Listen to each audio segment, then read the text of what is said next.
ntabwo nkwiye kujya niganyira ntibaze uko ejo nzaba merewe nzajya nibuka yuko ihoraho imenya ibyo byose uko bingana ifite umutima.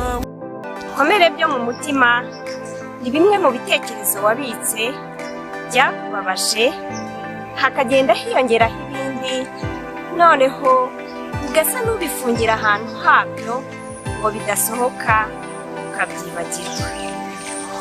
Ibyagiye bikubabaza bishobora kuba byaravuye mu mvugo zisesereza wumvise, ku mashusho wabonye ababaje, ku bimenyetso wabonye bikagutera agahinda.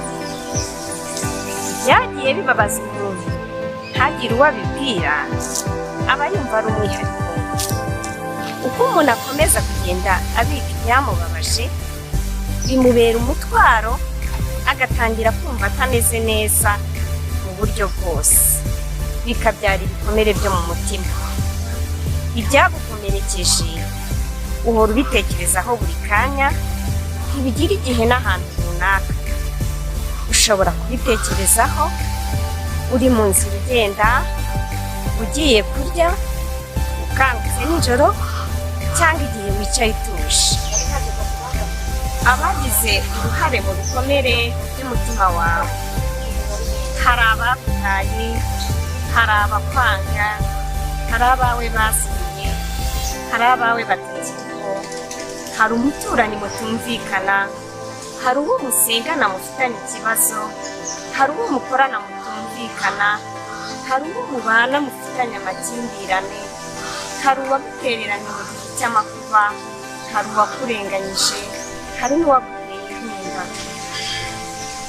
Ibyagize uruhare mu bikomere by'umutima wawe, amateka wanyuzemo, ibyo wishinja, kutemerwa, kwigereranya, gusuzugurwa, gutotezwa, kutababarira, kudahuza n'abo tubana, icyaha, inkeke, amadeni.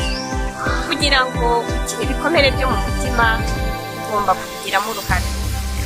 Ibaze ibi bibazo maze wandike ibisubizo. Ni ibihe bikomere mfite?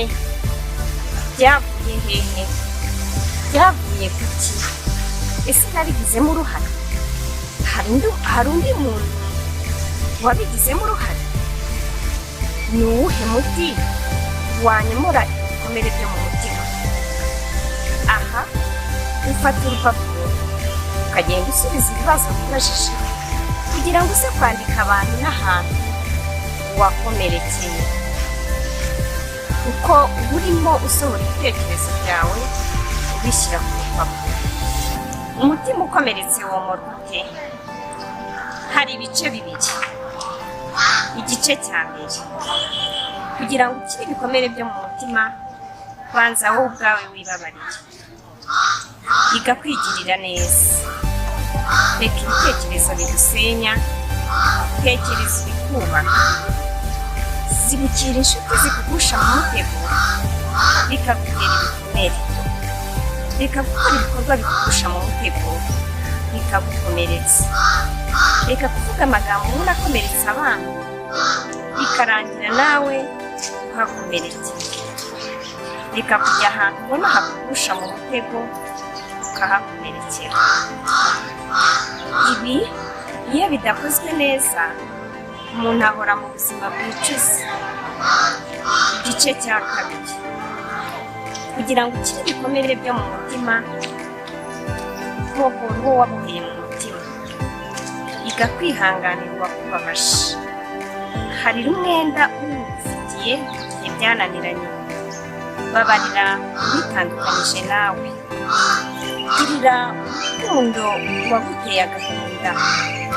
Ishimira uwo wabonaga atagushimishije. Haranira ubwigenge bwo gutekereza ibyiza.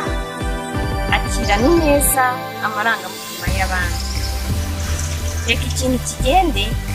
Niba ubona gukomeza ngo kibi cyawe gikomeretse, ibi iyo bikozwe neza iterambere mu buryo bwose rihita riza. Murakoze, Imana ibakoreshe, bifurije kubohoka mu buryo bwose. mushobora gukurikirana izindi nyigisho kuri YouTube channel yitwa Inyigisho za Elizabeth.